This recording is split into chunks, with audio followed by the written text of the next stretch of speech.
Well, in working with the teachers that we've kind of collaborated with, this is always something that that's a challenge.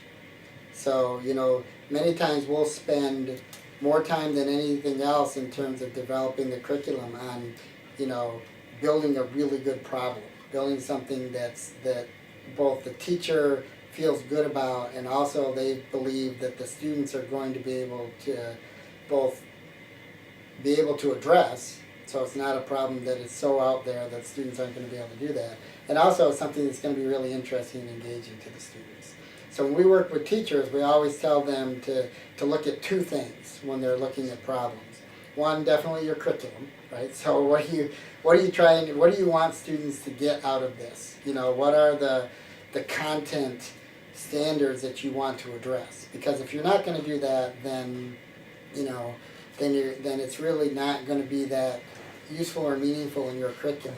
Don't just develop a problem because it's fun and that you just want to give them something else to do, and then we'll get back to the real teaching after we get done with this enrichment activity.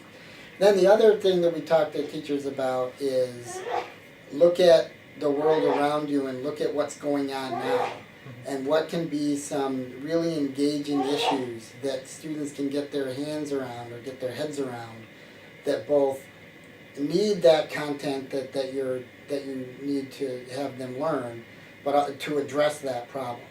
And so we've had them work on problems that deal with current governmental issues. We've had them look at problems that deal with current economic issues, that deal with issues that are really critical and relevant to the communities that they live in, where they can really see, hey, this is a real issue that your parents are dealing with or that you may have to deal with in the future.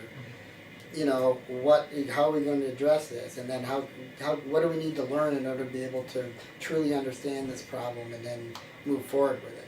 So the content, the content and content standards, what do they need to know? And then what's going on, what's relevant to them in their community, in their with their families, with their country, and so on and so forth. That's why when we work with teachers, those are the areas that we really have them think about as they're trying to build problems for these units.